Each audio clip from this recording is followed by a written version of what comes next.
ప్రతిపక్ష నాయకుడు అంటే ఎవరు? ఎవరు రికగ్నైజ్ చేస్తారు?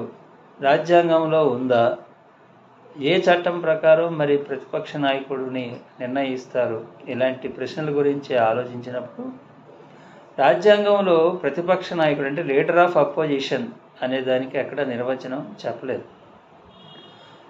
కానీ లీడర్ ఆఫ్ అపోజిషన్కి ఎంత ప్రాధాన్యత ప్రజాస్వామ్యంలో ఉందో అందరికీ తెలుసు. 1977లో సెంట్రల్ లెవెల్లో ఒక చట్టం ఉంది, payment of salaries and allowances act అనేది. అంటే వీళ్ళకి హౌస్ మెంబర్స్కి సంబంధించి ఎట్లా ఇవ్వాలి శాలరీస్ దానికి సంబంధించి దాంట్లో లీడర్ ఆఫ్ అపోజిషన్కి డెఫినేషన్ ఉంది. ఆ డెఫినేషన్ గురించి చర్చించే ముందు గతంలో కూడా మనకి 1950 నుంచి మనకి జనరల్ ఎలక్షన్లు జరుగుతున్నాయి. దాంట్లో మన ఎలక్షన్స్ అయిన తర్వాత లీడర్ ఆఫ్ అపోజిషన్స్ ఉండేవాళ్ళు. కొంతకాలం కమ్యూనిస్టులు ప్రతిపక్షంగా ఉన్నారు, మొదటి లోక్సభ అనుకుంటా. ఇట్లా చూసినప్పుడు లీడర్ ఆఫ్ అపోజిషన్ లేని సందర్భాలు కొన్ని ఉన్నాయి. అట్లాగే లీడర్ ఆఫ్ అపోజిషన్ని నియమించిన సందర్భాలు చాలా వరకు ఉన్నాయి. అయితే ఇప్పుడు చర్చ ఏంటంటే,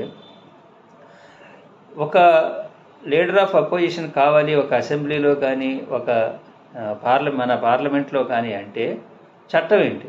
రాజ్యాంగంలో లేదని ముందే చెప్పుకున్నాం. ఎవరు లీడర్ ఆఫ్ అపోజిషన్ అనేదానికి లేదు, నియమించడం ఎలా అనేదానికి కూడా ప్రొసీజర్ లేదు.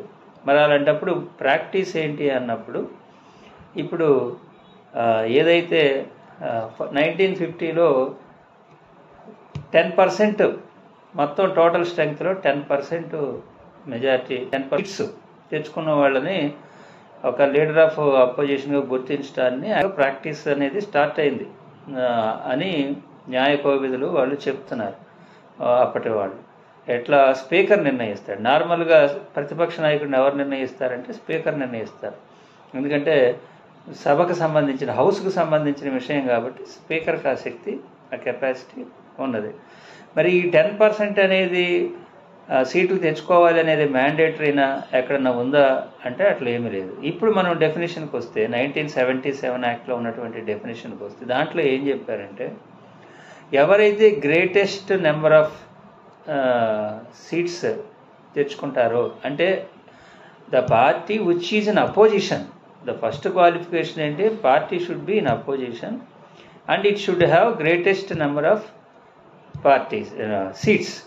అపోజిషన్లో గ్రేటెస్ట్ నెంబర్ ఆఫ్ అంటే single largest opposition party. So ఇక్కడ ఆ వర్డ్స్ ఉపయోగించారు కానీ 10% అనేది ఉపయోగించలేదు.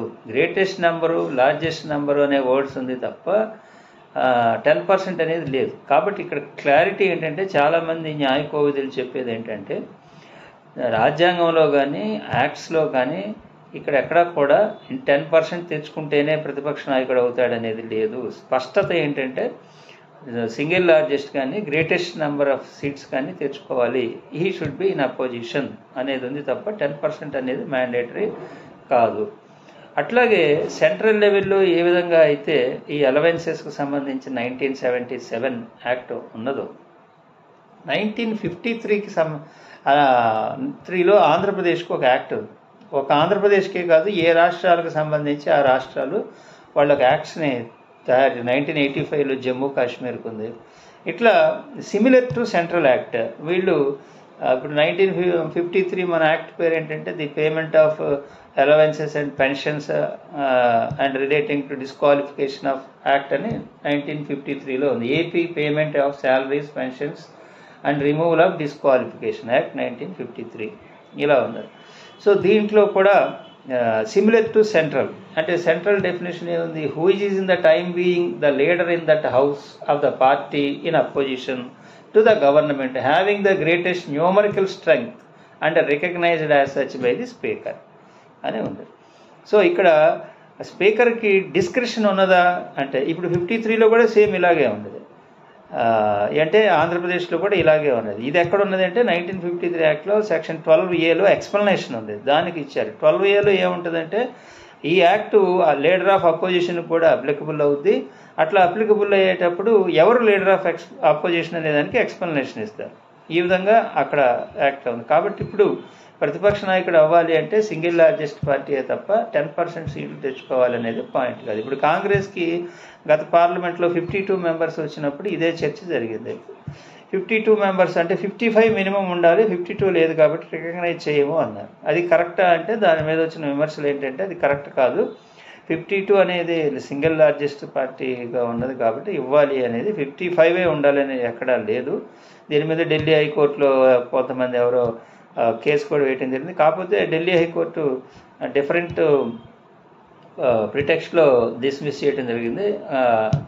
సో ఆ విధంగా చూసినప్పుడు ఇక్కడ ప్రతిపక్ష నాయకుడు అంటే అర్థం single largest in opposition. Suppose same number ఇద్దరు పార్టీలకు వస్తే అప్పుడు ఏం చేయాలి అంటే అపోజిషన్లో ఉన్న వాళ్ళల్లో సేమ్ నెంబర్ వచ్చింది, అప్పుడు ఉన్న దాంట్లో ఎవరిని సెలెక్ట్ చేయాలి అంటే అప్పుడు having regard to the status of the such party అన్నారు. అంటే ఉన్న పార్టీలో ఆ స్టేటస్కి రిగార్డ్ అంటే గౌరవం ఇవ్వాలి, ఆ పార్టీ యొక్క స్టేటస్కి గౌరవం ఇచ్చి అప్పుడు నిర్ణయం చేయాలి అంటే స్పీకర్ డిస్క్రిప్షన్ అక్కడ వస్తుంది.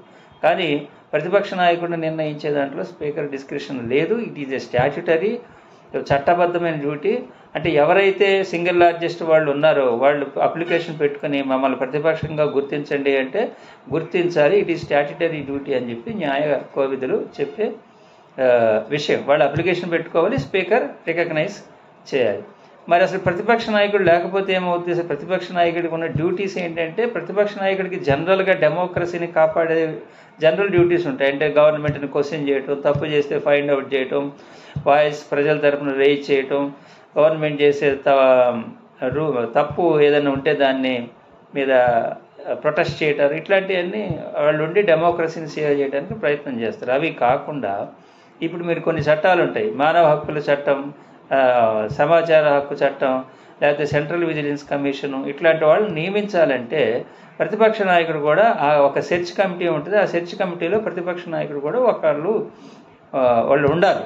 మరి అటువంటి ప్రతిపక్ష నాయకుడు లేకపోతే పరిస్థితి ఏంటి అంటే ఇప్పుడు ఏం చేస్తున్నారంటే ఒక్కొక్క చోట ఈ 10% రావట్లేదనే పేరుతో చట్టాలను కూడా మారుస్తున్నారు. అంటే చట్టంలో ప్రతిపక్ష నాయకుడు దీనిలో మెంబర్గా ఉండాలి అని ఆర్టీఐ చట్టంలోనో హ్యూమన్ రైట్స్ చట్టంలోనో లేదా సిబిసిలో ఎక్కడన్నా ఉందనుకోండి, ఇప్పుడు దానికి బదులు ప్రతిపక్ష నాయకుడికి బదులు single largest party leader of the opposition party who is having single largest number అని చెప్తున్నారు. అట్లా మార్చి చట్టాలు కూడా మారుస్తున్నారు. అలా సింగిల్ లార్జెస్ట్ కానీ మార్చినప్పుడు చట్టంలో ఉన్నటువంటి గ్రేటెస్ట్ నెంబర్ అనే స్ట్రెంగ్త్ని తీసుకోవాలి కదా, అంతే తప్ప 10% అనేది మ్యాండేట్ కాకుండా అది లేదు కదా.